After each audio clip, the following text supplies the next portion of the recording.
maka Imam Mar'i Al-Karmi termasuk seorang ulama besar dari madhab Al-Imam Ahmad. Ya, dan ini menunjukkan bahwa nanti apa yang dia sampaikan ini khususnya di dalam masalah akidah, karena dia punya kitab banyak di dalam masalah akidah. Ini ulama besar yang mengarang banyak kitab. Kitabnya hampir 80-an lebih. Kitab karangannya 80-an lebih. Dan sekarang mulai diterbitkan. Mulai banyak diterbitkan. Sebagian sudah diterbitkan, sebagian belum diterbitkan. Nah, ada kitab-kitab yang memang tadinya tidak diterbitkan. Sekarang begitu diterbitkan, membuat mazhab Hambali populer dan tersebar. Kita bicarakan di dalam masalah bukan hanya masalah fikih. Masalah fikih juga tersebar, tetapi di dalam masalah akidah yang tadinya tidak pernah diterbitkan buku-bukunya, sekarang mulai diterbitkan dan mulai tersebar.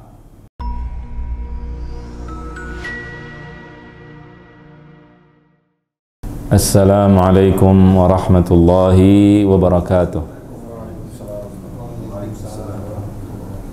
Bismillahirrahmanirrahim. Alhamdulillahi rabbil alamin. Ashhadu an la ilaha illallah wahdahu la syarikalah maliki yaumiddin. Wa ashhadu anna Muhammadan abduhu wa rasuluhu المبين لأحكام شرائع الدين الفائز بمنتهى الإرادات من ربه فمن تمسك بشريعته فهو من الفائزين صلى الله عليه وسلم وعلى جميع الأنبياء والمرسلين وعلى آل كل وصحبه أجمعين. Ini adalah muqaddimah pembukaan kitab Dalilul Talib Linaili Al-Matalib, karya tokoh yang akan kita bicarakan sekarang, yaitu Al-Imam Al-Allamah Al-Syeikh Mar'i Ibnu Yusuf Al-Karmi Al-Hambali Al-Maqdisi Al-Misri Al-Hambali. Jadi beliau adalah seorang yang bermadhab Hambali yang berasal dari Palestina. Jadi tokoh kita kali ini adalah seorang tokoh berasal dari Palestina, seorang ulama besar dari Palestina yang kemudian nanti hijrah ke Mesir. Kenapa kita membicarakan tentang tokoh-tokoh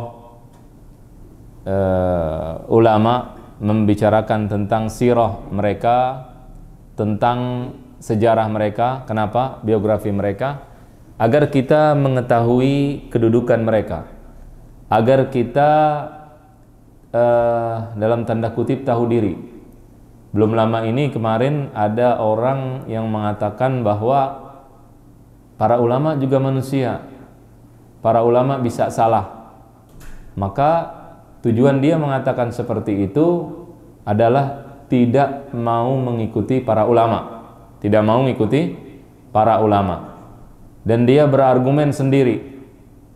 Perkataan itu benar, bahwa manusia ini bisa salah, termasuk para ulama. Apakah para ulama tidak bisa salah? Pasti salah. Ulama adalah manusia biasa. Akan tetapi kalau si ulama saja yang ilmunya banyak salah, kenapa kita harus ikutin dia yang barusan bicara, yang tidak punya ilmu? Bahasa Arab dia nggak bisa, kemudian belajar juga enggak. Dia bilang ulama salah. Kalau ulama salah, apa anda harus ikutin dia? Yang harus kita ikuti siapa? Ulama yang punya ilmu luar biasa, yang kalaupun dia salah, salahnya tidak disengaja, dan salahnya ada ilmunya. Oleh karena itu, ketika kita mengetahui cerita para ulama kita, kemarin kita sudah jelaskan Al-Imam At-Tabrani, beliau memiliki berapa ilmu? Berapa guru? Kurang lebih 1000 orang. Nah, kita berapa punya guru? Dari SD, dari SMP, dari SMA, diterusin sampai kuliah, sampai sekarang berapa guru kita? Para ulama gurunya luar biasa. Dan juga kita menguasai ilmu apa? Satu ilmu yang kita kuasai apa? Nah, para ulama yang kita jelaskan dan jabarkan, mereka menguasai berbagai macam ilmu. Tujuannya agar kita menghormati mereka dan pada saat membicarakan mereka kita berhati-hati, sangat berhati-hati. Apalagi sampai menjelekkan, apalagi sampai mengkafirkan. Nah, ini yang berbahaya sekali. Ya, banyak orang sekarang lagi ngetren, naudzubillah, membicarakan para ulama, menjelekkan para ulama. Ternyata yang salah dia sendiri, dia nggak ngerti. Ada yang bicarakan Abu Hanifah, ada yang bicarakan Imam Suyuti, ada yang bicarakan Imam Izz bin Abdussalam. Imam Suyuti ngarang 500 karangan. Dia ngarang apa? Semua kitabnya dipakai di seluruh tempat. Jelas? Oleh karena itu, ini yang ingin kita jelaskan. Tadi muqaddimah kitab Dalilut Talib. Dalilut Talib adalah kitab fikih dari mazhab Hambali. Dari mazhab Hambali.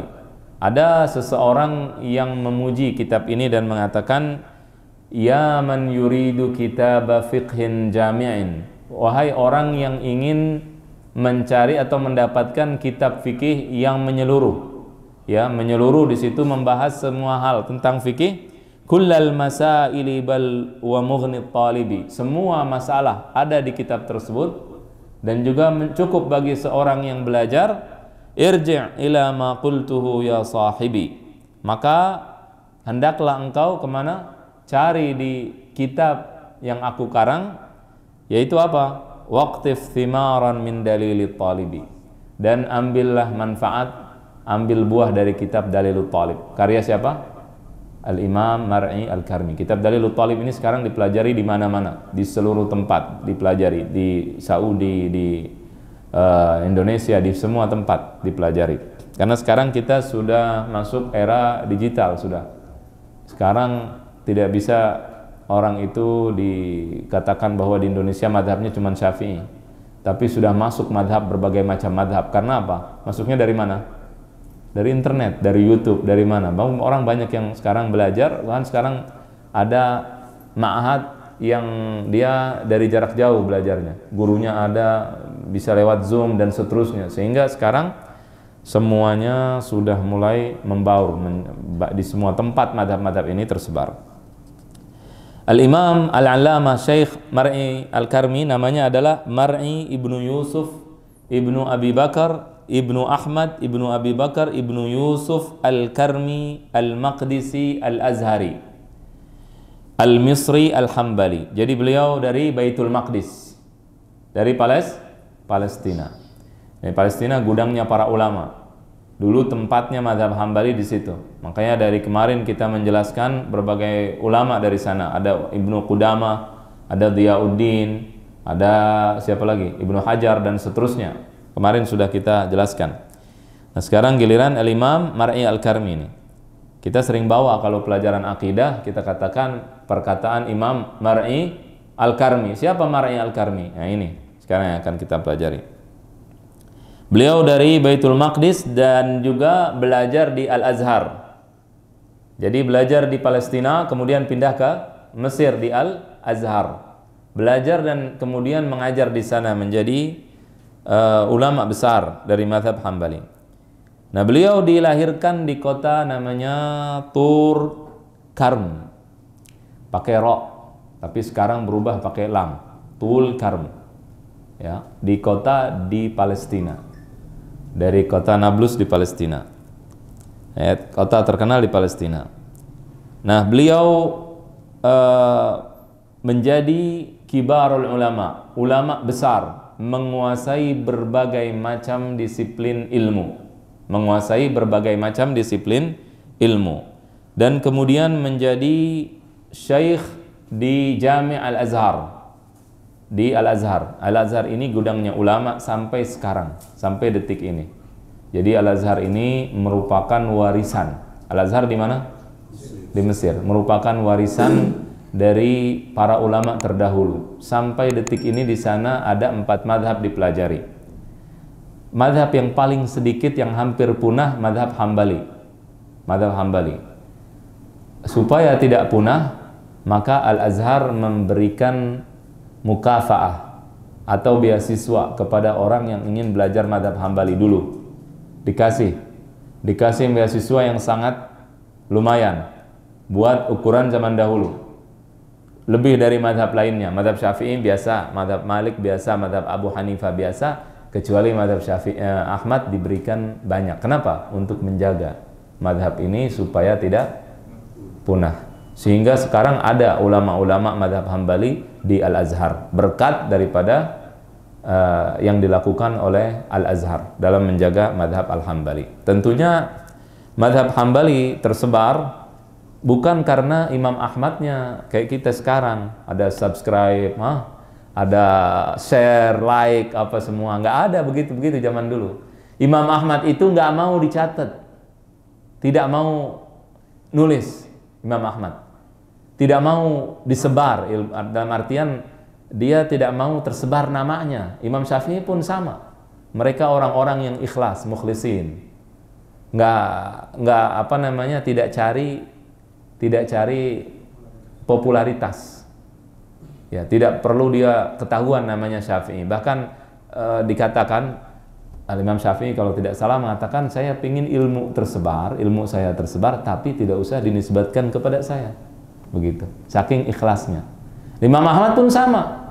Tapi siapa yang menyebarkan ilmunya? Murid-muridnya. Muridnya disuruh tidak nulis. Imam Ahmad agak tidak suka ditulis, tapi muridnya pada nulis, tetap fatwa-fatwanya ditulis. Allah inginkan madhabnya tersebar. Jadi ini bukan masalah kita mau sebar ilmunya atau tidak tersebar. Sebagian ulama ilmunya itu ada yang dia sengaja tidak sebar tapi tersebar. Siapa yang sebarkan? Dari Allah yang memberikan petunjuk, dan Allah yang menggerakkan para muridnya dan juga menyebarkan bukunya supaya tersebar. Kalau kita tahu ada sebuah kitab namanya Al-Jurrumiyah, ya, Al-Jurrumiyah atau Al-Ajrumiyah, ada perbedaan dalam penamaannya. Itu kitab dikatakan pengarangnya itu hampir mau buang kitabnya di kali, di sungai. Kenapa? Dia takut nggak ikhlas. Itu lama zaman dulu begitu. Kalau orang zaman sekarang yang aneh bin ajaib, saya ketemu beberapa orang, dia ngarang kitab di dalam masalah agama, orangnya nggak bisa bahasa Arab, tidak pernah belajar agama, ngarang buku. Kemudian setelah itu tadi seperti yang disebutkan di awal perkataan kita, bahwa dia mengatakan para ulama semuanya apa? Bisa salah, manusia biasa. Nah terus kalau ulama yang luar biasa belajarnya bisa salah, lah ente siapa? Kan begitu pertanyaannya. Masih mending mana kita ikuti ulama yang belajar dengan benar atau dia? Ya, kalau secara hitung-hitungan ahlinya kita ikuti. Mau ikut dokter kalau kita sakit atau tukang las? Pasti kita pilih dokter. Apakah dokter tidak bisa salah? Bisa salah, tapi bukan berarti kita tidak ikut dokter. Beliau adalah ulama besar dari Palestina dan termasuk ulama besar dari madhab Al-Imam Ahmad ibnu Hanbal. Dan beliau ini termasuk orang yang berpegang teguh dengan madhab Imam Ahmad. Tidak ada pendapatnya yang keluar dari pendapat Imam Ahmad. Jadi dia benar-benar Hambali tulen. Tidak ada campuran macam-macam. Bukan berarti gurunya tidak ada Hambali semua, tidak, nanti akan kita jelaskan. Gurunya macam-macam, tapi dia Hambali tulen. Makanya dia mengatakan dalam sebuah syairnya, dia mengatakan, la in qalladan nasul a'immata innani. Kalau orang-orang itu mengikuti para imam, maka aku mengikuti siapa? Kata dia, innani la fi madhhabi al-Habr ibn Hanbalin raghibu. Sesungguhnya aku itu mengikuti madhabnya Al-Imam Ahmad ibnu Hanbal. Uqallidu fatwahu wa a'syaqu qawlahu. Aku mengikuti fatwanya dan aku penggemar, pengagum, kemudian orang yang tadi candu dengan fatwa-fatwa dan perkataan Al-Imam Ahmad. Ya, walin nasi fi ma ya'syaquna madhahibu. Orang itu kalau sudah suka dengan sesuatu, maka cara dia untuk menyikapi hal yang dia suka itu macam-macam caranya. Ya, maka Imam Mar'i al-Karmi termasuk seorang ulama besar dari madhab Al-Imam Ahmad. Ya, dan ini menunjukkan bahwa nanti apa yang dia sampaikan ini khususnya di dalam masalah akidah, karena dia punya kitab banyak di dalam masalah akidah. Ini ulama besar yang mengarang banyak kitab. Kitabnya hampir 80-an lebih. Kitab karangannya 80-an lebih. dan sekarang mulai diterbitkan, mulai banyak diterbitkan. Sebagian sudah diterbitkan, sebagian belum diterbitkan. Nah, ada kitab-kitab yang memang tadinya tidak diterbitkan. Sekarang begitu diterbitkan, membuat mazhab Hambali populer dan tersebar. Kita bicarakan di dalam masalah bukan hanya masalah fikih. Masalah fikih juga tersebar, tetapi di dalam masalah akidah yang tadinya tidak pernah diterbitkan buku-bukunya, sekarang mulai diterbitkan dan mulai tersebar. Walaupun ada sebagian negara sekarang mulai melarang penyebaran kitab-kitab tersebut. Ya. Jadi beliau memiliki kitab di dalam akidah, diantaranya Aqawilith Thiqat fi Ta'wili al-Asma'i was Sifat. Ini berkaitan dengan pembahasan kita di dalam kitab Lum'atul I'tiqad, permasalahan mas'alatul asma' was sifat. Nah, jadi Imam Mar'i al-Karmi ini tadi kita katakan beliau sangat berpegang teguh dengan mazhab Al-Imam Ahmad. Oleh karena itu perkataannya sesuai, judul bukunya sesuai dengan orangnya. Dia mengatakan aqawilus thiqat, perkataan orang-orang terpercaya tentang al-asma' wa sifat. Jadi yang dia nukilkan adalah perkataan orang-orang terpercaya dari mazhab Imam Ahmad ibnu Hambal. Karena kita ketahui, sudah kita pelajari di dalam pelajaran akidah, ada yang mengatakan bahwa mazhab Ahmad begini, ada yang mengatakan mazhab Ahmad di dalam akidah begini, begitu, ya kan? Nah, kita ketika merujuk kepada Syekh Mar'i al-Karmi, maka kita bisa insya Allah meyakini bahwa apa yang disampaikan oleh beliau adalah merupakan benar dari Imam Ahmad ibnu Hambal radhiyallahu anhu. Kana imaman muhaddithan faqihan dha ittila'in wasi'in ala nuqulil fiqh wa daqa'iqil hadith wa ma'rifatin tammatin bil ulumil mutadawalah. Beliau adalah seorang imam dalam imam ahli hadis. Jadi beliau seorang ahli hadis, bukan hanya sekedar seorang faqih atau ahli fikih. Jadi beliau ahli hadis. Kemudian juga seorang ahli fikih, faqih. Kemudian memiliki pandangan yang sangat luas, ya, mengetahui berbagai macam nukulat atau perkataan-perkataan para ulama di dalam masalah fikih dan juga masalah hadis. Yang masalah hadis yang agak rumit beliau tahu, mengetahui hal tersebut, dan juga mengetahui berbagai macam urusan, mengetahui dengan pengetahuan yang sempurna terhadap ilmu-ilmu yang ada pada zamannya. Jadi Imam Mar'i al-Karmi bukan hanya menguasai bidang fikih, walaupun kitabnya yang terkenal itu pada awalnya adalah kitab fikih. Kitab yang pertama kali diterbitkan atau yang awal-awal diterbitkan adalah kitab fikih. Tadi Dalilut Talib. Tapi beliau bukan hanya seorang faqih, tapi beliau orang yang menguasai berbagai macam disiplin ilmu. Di antara yang dia kuasai adalah ilmu bahasa Arab dengan berbagai macam cabangnya dan jenisnya. Ilmu balaghah, ilmu syair. Beliau adalah seorang penyair. Beliau termasuk seorang penyair, punya syair-syair. Di dalam kitab-kitabnya ada syair-syairnya. Kemudian beliau juga, tadi juga kita bacakan tadi syair daripada Al-Imam Mar'i al-Karmi. Kemudian beliau juga seorang muhaddis, ahli hadis. Beliau seorang faqih, ahli fikih. Beliau seorang ahli nahwu. Ya, beliau seorang juga orang yang mengerti dalam masalah akidah. Dia juga menguasai bidang tarikh atau sejarah, dan dia juga mengerti tentang ilmu tasawuf, ilmu akhlak, ilmu suluk, dan seterusnya, ilmu sastra Arab, dan seterusnya. Kepada siapa beliau belajar? Beliau belajar kepada Asy-Syaikh Muhammad Al-Mardawi, seorang ulama besar di dalam mazhab Syafi'i, dalam mazhab Al-Hambali. Beliau Syekh Al-Mardawi adalah seorang faqih, seorang ulama yang berasal dari Kairo, dari Mesir, dan beliau merupakan ahli fikih dalam mazhab Hambali di masanya. Ya, wafat pada tahun 1026 Hijriyah. Kemudian juga beliau belajar kepada Al-Qadhi Yahya Al-Hajjawi. Yahya ibnu Musa al-Hajjawi, termasuk ulama Palestina yang besar, ulama besar di Palestina. Nah, beliau ini ayahnya yang mengarang kitab Zadul Mustaqni' fi Ikhtisaril Muqni'. Al-Muqni' karangan siapa? Ada yang ingat? Ada yang tahu?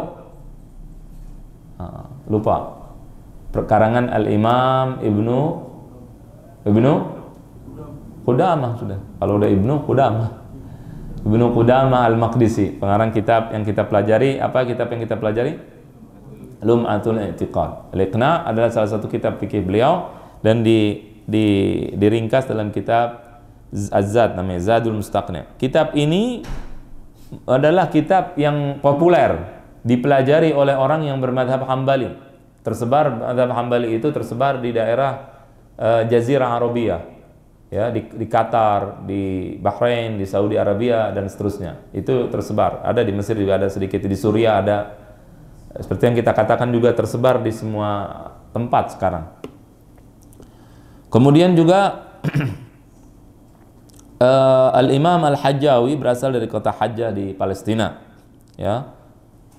Beliau juga belajar dengan Al-Allamah Ahmad Ibnu Muhammad Al-Ghunaymi Al-Ansari Al-Hanafi.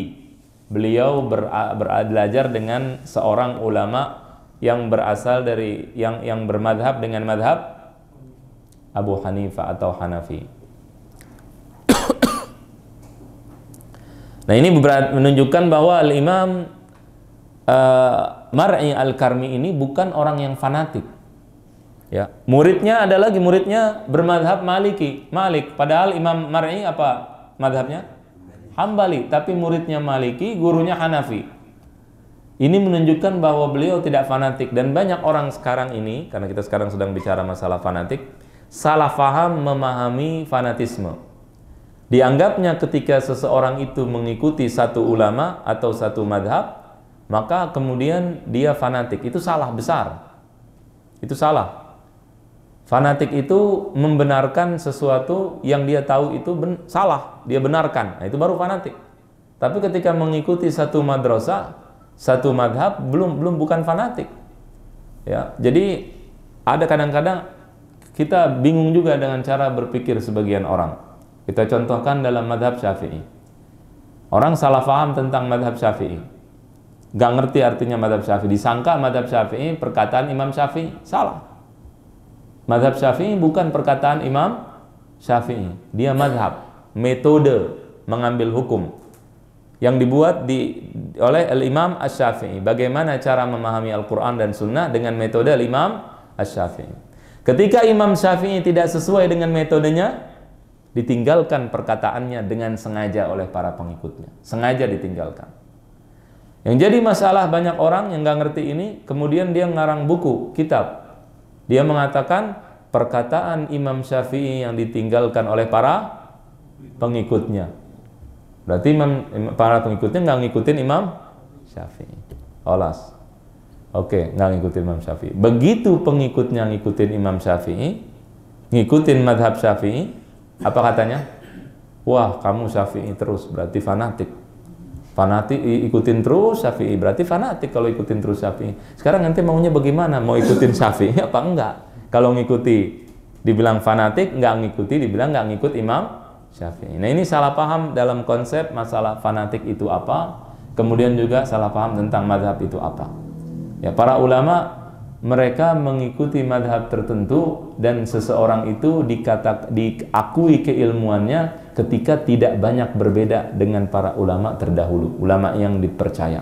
Jadi kalau Anda seorang dokter kemudian mampu mengambil atau mampu berpendapat dengan berbagai macam pendapat baru, pendapat Anda kalau banyak bertentangan dengan dokter-dokter yang terkenal, dengan dokter-dokter yang diakui keilmuannya, maka Anda yang salah nanti. Anda yang akan dicurigai bahwa pendapat Anda lah yang salah. Begitu juga dalam agama. Ketika seseorang itu ilmunya sangat banyak, maka dia akan mendekati perkataannya sama dengan para ulama-ulama yang terpercaya. Karena ulama yang dulu ilmunya sangat mapan. Jadi mereka luar biasa mapan. Kita semakin banyak ilmunya akan semakin sama dengan ulama terdahulu, bukan semakin banyak berbeda. Paham nggak ini? Akan banyak. Kenapa? Karena ilmu mereka banyakkan mereka, bukan ilmu kita yang lebih banyak.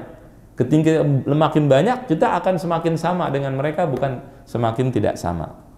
Nah, ini tidak menunjukkan bahwa itu berarti fanatik atau fanatik buta, tidak.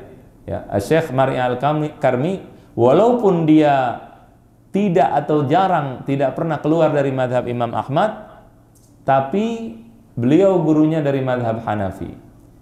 Kemudian juga beliau murid Imam Mar'i Al-Karmi diantaranya adalah Syekh Muhammad ibnu Musa Al-Jammazi Al-Maliki, berasal dari bermadhab dengan madhab Malik. Ya, wafat di Mesir tahun 1065 Hijriah. Kalau Imam Mar'i Al-Karmi fanatik, buta terhadap madhab Hambali misalkan, maka dia akan melarang muridnya untuk bermadhab dengan madhab Maliki, dengan madhab Malik. Dia akan larang. Ini muridnya dibiarkan bermadhab dengan madhab Malik, tidak ada masalah. Kemudian diantara muridnya adalah Syekh Abdul Baqi ibnu Abdul Baqi Al-Ba'li. Ilmu daripada Al-Imam Mar'i Al-Karmi tersebar karena murid-muridnya ini yang tadi disebutkan. Yang pertama Al-Jammazi Al-Maliki, kemudian yang kedua Al-Ba'li. Beliau juga kitabnya banyak dipelajari, dan inilah yang menyebarkan diantara orang-orang yang menyebarkan ilmu daripada Imam Mar'i Al-Karmi. Wafat tahun 1017 Hijriah. Kemudian Syekh Ahmad ibnu Yahya Al-Karmi Al-Maqdisi, wafat di Kairo tahun 1091 Hijriah. Ini juga merupakan murid daripada Syekh Mar'i Al-Karmi. Nah, tadi guru-gurunya sudah disebutkan. Di antara gurunya adalah Al-Mardawi, kemudian juga Al-Muhaddits, Al-Wa'idh, Al-Mufassir Muhammad ibnu Hijazi, ibnu Muhammad ibnu Abdullah Al-Aqrawani, yang wafat di Kairo tahun 1035 Hijriah. Kemudian ada lagi ahli faraid. Faraid itu apa? Ilmu warisan. Adalah Syekh Al-Faradi Yahya ibnu Musa Al-Hajjawi yang tadi kita jelaskan, Al-Maqdisi Ad-Dimashqi. Kemudian juga Al-Alim Al-Muhaqqiq Ahmad ibnu Muhammad Al-Ghunaimi Al-Ansari Al-Hanafi yang tadi kita jelaskan, Faqihu Misr, wafat tahun 1044 Hijriah. Ya, jadi beliau adalah seorang yang banyak mengarang kitab. Di antara kitab-kitabnya sampai jumlahnya diperkirakan sekitar 70 sampai 80 kitab. 75 kitab sampai 80 kitab. Ini karya-karya Syekh Mar'i Al-Karmi. Dan kitab-kitabnya ini mulai tersebar. Kitabnya luar biasa, bagus-bagus. Dan ketika kita mempelajari akidah, kemarin tadi saya sudah jelaskan, kita juga sering membawa-bawa nama Syekh Mar'i Al-Karmi. Kenapa? Karena tadi dia punya apa? Karya-karya di dalam akidah. Dia punya karya di dalam berbagai macam ilmu, di dalam berbagai macam jenis ilmu. Apa perkataan para ulama tentang beliau? Apa perkataan para ulama tentang Syekh Mar'i Al-Karmi? Pertama, ada seorang ulama namanya Bakar Abu Zaid. Beliau mengatakan, innahu min mujtahidil madhabil mutaakhirin. Sesungguhnya Syekh Mar'i Al-Karmi, Mar'i ibnu Yusuf Al-Karmi merupakan seorang ahli ijtihad atau mujtahid dalam madhab Hambali yang terakhir, artinya yang akhir-akhir ini. Jelas? Ya, jadi beliau adalah seorang mujtahid dari madhab Al-Imam Ahmad ibnu Hanbal. Kemudian juga di antara yang memuji beliau adalah Ibnu Humaid yang punya kitab As-Suhubu Al-Wabilah ala Daraihil Hanabilah. Beliau yang menjelaskan tentang biografi ulama-ulama Hambali. Beliau mengatakan Al-Imam Mar'i Al-Karmi Al-Alimul Allamah, seorang alim allamah yang sangat berilmu. Ilmunya bukan ilmu biasa, tapi orang yang sangat berilmu.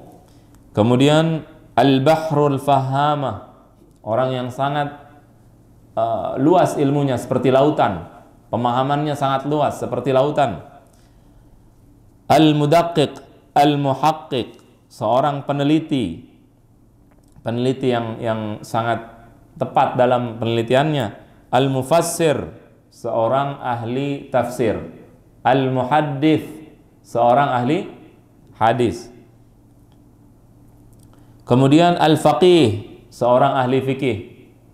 Al-usuli, seorang ahli usul. An-nahwi, seorang ahli nahwu. Ahad akabiri ulama'il hanabilati bi Misr, salah seorang ulama besar dari mazhab Hambali di Mesir. Tahu nggak kalau kita katakan mufassir apa artinya? Ahli tafsir maksudnya apa? Mengetahui tafsir Quran, dan mengetahui tafsir Quran itu artinya menguasai bahasa dan seterusnya. Biasanya tafsir ini dipelajari belakangan, terakhir. Kenapa? Karena dia harus menguasai berbagai macam disiplin ilmu sebelum menafsirkan firman Allah Subhanahu wa taala. Muhaddits mengetahui berbagai macam ilmu hadis. Dia tahu ilmu mustalahul hadis. Bagaimana menentukan hadis itu, apakah hadis itu sahih atau tidak, atau dhaif. Kemudian dia juga bisa mengetahui rijalul hadis, nama-nama perawi-rawi hadis. Dia tahu apakah perawinya ini si fulan, bagaimana hukumnya, si fulan bagaimana. Kadang-kadang namanya sama. Misalkan namanya Harun, yang satu juga Harun, nama bapaknya juga sama. Bagaimana membedakan antara dua orang tersebut? Kalau yang sama 5 orang, 6 orang bagaimana? Jadi ilmu hadis ilmu yang perlu ketelitian yang luar biasa. Belum lagi ada hadis yang kadang-kadang tercampur dengan perkataan perawi. Hadis mudraj, tercampur dengan perkataan perawi. Bagaimana misalnya seorang guru sedang baca hadis Nabi, qala Rasulullah sallallahu alaihi wasallam begini, kemudian ada orang datang, assalamualaikum, dijawab sama gurunya, waalaikumsalam. Itu bukan termasuk bagian dari hadis. Kalau assalamualaikum mungkin jelas, tapi kalau lagi ada orang datang nanya sesuatu, maka tercampurlah perkataan Nabi dengan perkataan si perawi tanpa disengaja, sehingga yang dengar nulisnya seolah-olah semua itu adalah perkataan Rasulullah SAW. Itu bisa diketahui oleh siapa? Ahli hadis. Kadang-kadang tambahannya itu di dalam sanadnya. Hadis ini riwayat Ahmad dari Harun, dari Wildan, kemudian dari Umar bin Khattab, dari Nabi misalkan. Itu ada yang terputus. Tahu-tahu ada yang nambahin. Hadisnya yang terputus menjadi bersambung. Ditambahin ada taufik di situ. Ada taufik. Berarti nyambung. Oh bagus, semuanya sahih. Hadisnya sahih. Kalau orang yang belajar hadis otodidak, dia akan menghukumi hadis tersebut sahih. Kenapa? Ini fulan terpercaya, fulan luar biasa, fulan ini, fulan sampai Nabi, berarti sahih. Ulama yang ngerti hadis benar-benar, dia bisa tahu taufik sebenarnya nggak ada di sini. Ini taufik salah dari perawi dimasukin, padahal dia bukan di sini. Ketahuan. Itu namanya illah, penyakit dalam suatu hadis. Ketahuan oleh dokter-dokternya, Imam Bukhari dan para imam-imam yang besar. Oleh karena itu jangan percaya dengan ahli hadis zaman sekarang. Percayaannya sama ulama hadis zaman dulu.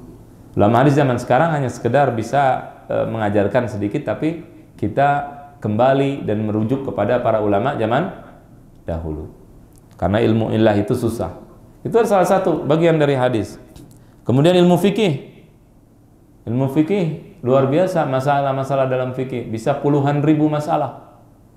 Kalau seseorang sujud begini, sujudnya dengan sesuatu yang nempel dengan dirinya, pakai sorban ada di jidatnya, sah tidak sujudnya?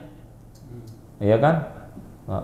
Betul tidak? Ada nempel yang nutupin jidatnya, sah tidak sujudnya? Kalau begini sah tidak? Kalau orang sujud kakinya ngangkat satu, sah tidak? Misalkan ketika seseorang berbicara atau sholat, apakah harus melafadzkan, harus kedengaran oleh dirinya atau tidak? Masalah luar biasa banyaknya di dalam masalah fikih, dan ini dikuasai oleh Al-Imam Mar'i Al-Karmi. Kalau kita bicara usul fikih, Usul fikih adalah ilmu yang membicarakan tentang cara memahami dalil dari Al-Quran dan Sunnah. Jadi kalau cuma berdalil dengan Quran dan Sunnah, semua Masya Allah bisa otodidak. Ambil Quran, ambil Sunnah, kemudian otodidak seperti yang sekarang terjadi. Saya pernah ketemu satu orang di Masjidil Haram, mu'allaf, baru masuk Islam. Sholatnya salah. Kebetulan habis kenalan, udah kenal. Saya bilang, Pak, sholat bukan begini caranya. Kita kasih tahu dulu, saya ngajar begini. Ini sholat salah begini. Ini mu'allaf. Enggak, dia bilang. Kenapa enggak?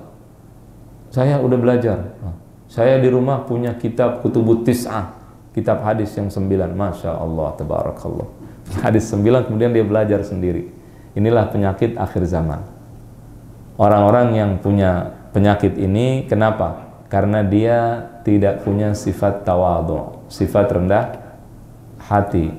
Dia tidak mengenal dirinya, nggak tahu, tidak sadar siapa dirinya. Kalau dia sadar siapa dirinya, maka kata seorang penyair, mal as-sanabili tanhani bitawadhu'in wal farighatu ru'usuhunna syawamikhu. Orang yang kalau padi penuh, apa yang terjadi? Tanhani, dia akan nunduk. Nunduk kenapa? Karena penuh, ada isinya. Tapi kalau yang al-farighat, orang yang kosong-kosong, apa yang terjadi? Mengangkatnya luar biasa kepalanya. Kenapa? Kosong, nggak ada isinya. Maka dia sombong luar biasa. Tentunya mungkin dia mu'alaf, nggak ngerti. Kita tidak bicarakan orangnya, cuma bicarakan contoh. Nah ini dia dapat itu dari orang-orang yang mengajarkannya. Oh, kalau belajar otodidak langsung. Nah ini salah. Makanya di dalam pelajaran kita, akidah atau fikih atau yang lain, harus ditanamkan sifat memuliakan dan menghormati para ulama. Karena belajarnya nggak sembarangan. Ada seorang ulama namanya Imam Az-Zahid Al-Kautsari. Kita keluar sedikit karena ini penting. Beliau belajar 16 tahun di masa Turki Utsmani. Di masa Turki Utsmani. Itu kalau orang mau jadi ulama, belajarnya 16 tahun di Turki. Mulai dari belajar bahasa Arab, karena mereka orang Turki tidak bisa bahasa Arab, terus sampai mereka menjadi ulama besar. Kemudian setelah itu nanti ada ujian. Yang lulus ujian, dia mendapatkan pekerjaan yang luar biasa di pemerintahan Sultanah Utsmaniyah. Yang tidak lulus, ngulang kembali pelajarannya 5 tahun.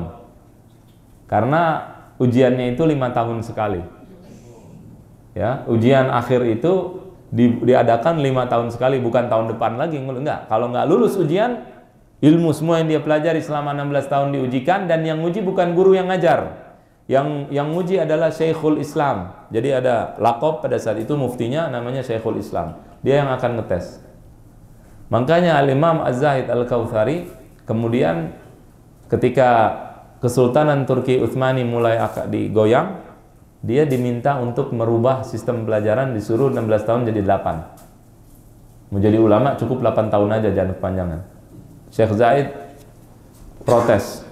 Kemudian akhirnya setelah berbagai macam diskusi dan sebagainya, dijadikan 13 tahun kalau nggak salah, 12 atau 13 tahun. Kemudian dia tambah 2 tahun untuk belajar bahasa Arab. Jadi semuanya 14 tahun atau 15 tahun. Jadi cuma dikurangi 1 tahun. Kemudian dia mengatakan, kenapa kok pada zaman beliau itu banyak sekali orang-orang yang bicara nyeleneh, salah. Dia mengatakan sebabnya adalah karena mereka belajar semau mereka, kitabnya dia sendiri yang pilih, gurunya terserah dia, belajarnya sembarangan. Nah itulah menyebabkan akhirnya banyak orang-orang yang jadi setengah ulama. Kemudian al-usuli tadi, ilmu usul fikih ini ilmu sebenarnya yang kalau kita kuasai, dia akan apa? Akan bisa mengetahui bagaimana memahami dalil Quran dan Sunnah dengan benar. Makanya ilmu usul fikih ini tidak dipraktekkan.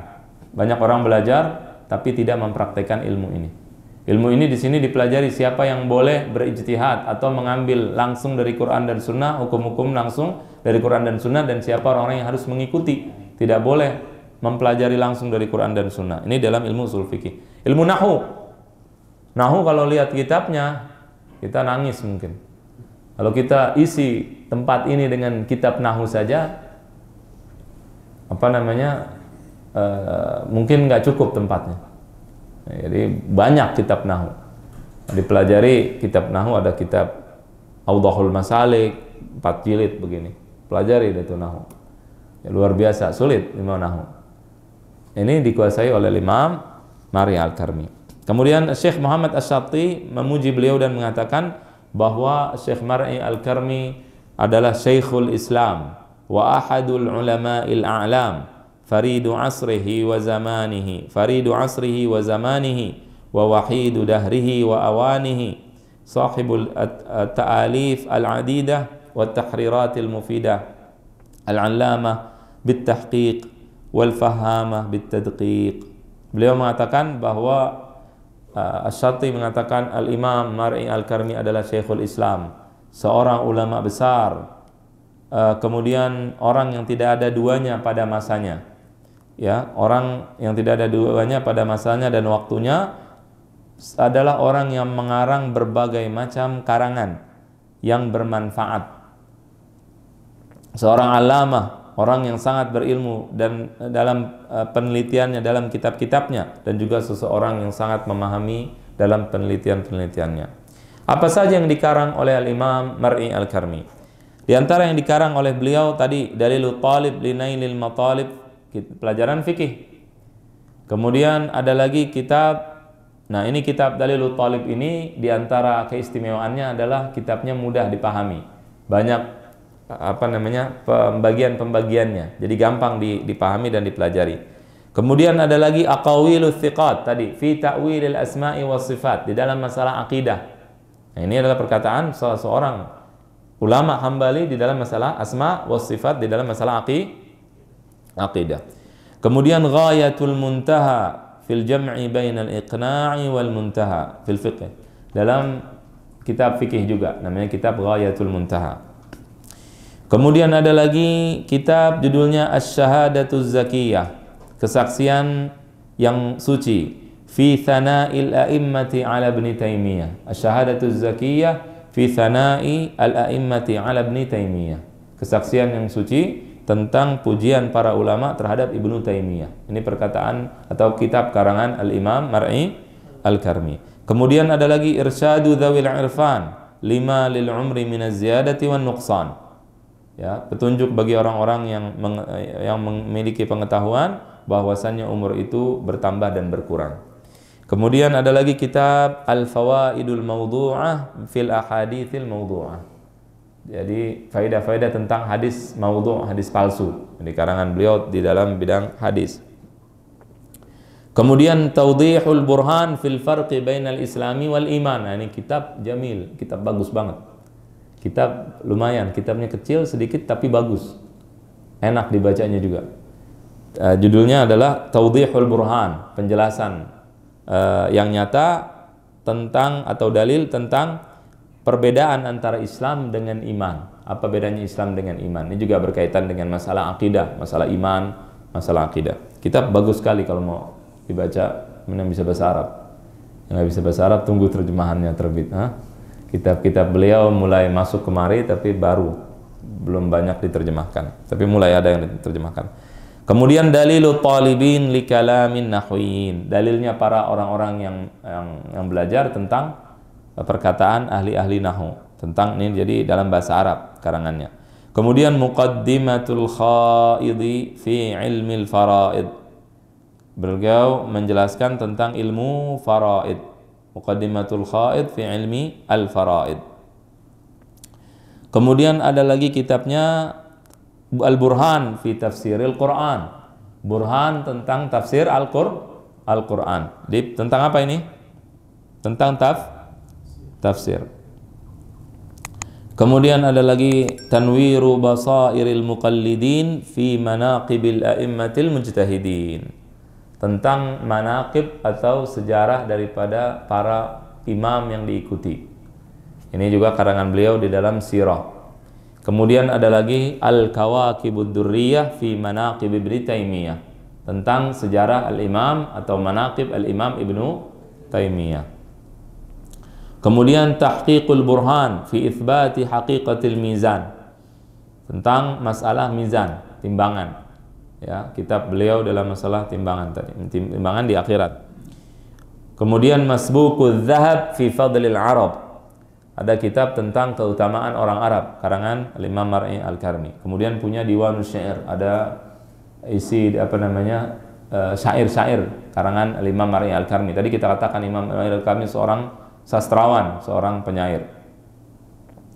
Kemudian ada lagi kitabnya Munyatul Muhibbin wa Bughyatul Ashiqin, kitab tentang orang-orang yang mencintai dan orang-orang yang saling rindu, karangan beliau. Di kitabnya ini ada berbagai macam syair yang beliau katakan. Di antaranya dia di sini mengatakan dalam kitabnya ini, Al-qurbu minka huwa an-na'imu wa huwa as-siratul mustaqimu. Innal ladhigha minal hawa syauqan huwal qalbus saqimu. Orang yang dekat darimu itu adalah nikmat, dan itu adalah jalan yang lurus. Nah, ini kitab tentang percintaan ini. Baik, orang yang kalau orang kena dipatuk ular, orang yang terpatuk dengan cinta karena kerinduannya, maka itu adalah hati yang sakit. Kemudian juga dia bawa berbagai macam syair tentang masalah-masalah percintaan dan seterusnya dalam kitabnya Munyatul Muhibbin wa Bughyatul Ashiqin. Nah, kalau dibaca banyak syair-syair yang bagus dan perkataan-perkataan yang bagus di sini. Tapi nggak usah dibaca ya, insyaallah antum sendiri baca. Yang bisa bahasa Arab ya.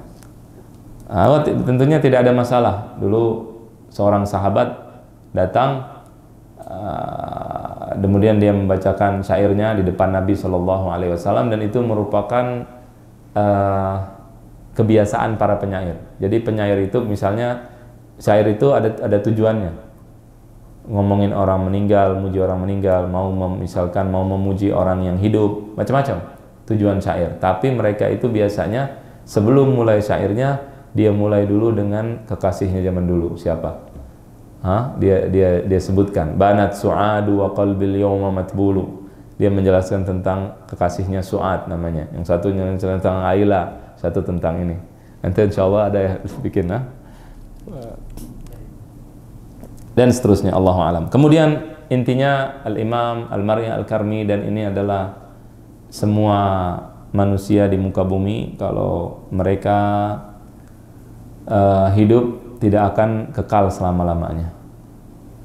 Lahir, kemudian dia berkarya, kemudian setelah itu wafat. Diwafatkan oleh Allah Subhanahu wa taala Al-Imam Mar'i Al-Karmi di Mesir pada bulan Rabiul Awal pada tahun 1033 Hijriyah. Beliau wafat di kota Mesir rahimahullahu ta'ala. Jadi zaman dulu para ulama itu berpindah-pindah tempat. Asalnya Palestina, berpindah ke Mesir, berpindah ke Indonesia, berpindah kemana, tidak ada masalah sama sekali. Karena kita umat Islam itu tidak dibatasi oleh teritorial, pembatasan wilayah. Yang membuat perbedaan-perbedaan ini adalah para penjajah, dan itu disengaja. Sekarang di Mesir mulai dikorek-korek asal orang Mesir mana. Mesir bukan Arab, Mesir Afrika, kamu bukan bahasa Arab, belajari bahasa yang dahulu dan sebagainya. Itu siapa yang membuat begitu? Para penjajah. Mereka ingin memecah belah umat. Tujuannya adalah agar saling bertikai dan berperang. Allahu a'lam, mudah-mudahan apa yang disampaikan bermanfaat dan bisa menjadi pengetahuan baru buat kita, dan juga bisa kita contoh apa yang dikerjakan dan dilakukan oleh Al-Imam Mar'i Al-Karmi rahimahullahu ta'ala. Dan mudah-mudahan kitab-kitabnya sebagian nanti akan kita pelajari juga di sini insyaallah ta'ala. Allahu a'lam, mudah-mudahan bermanfaat. Wa sallallahu wasallam ala sayyidina Muhammadin wa ala alihi wa sahbihi ajma'in. Wassalamualaikum warahmatullahi wabarakatuh.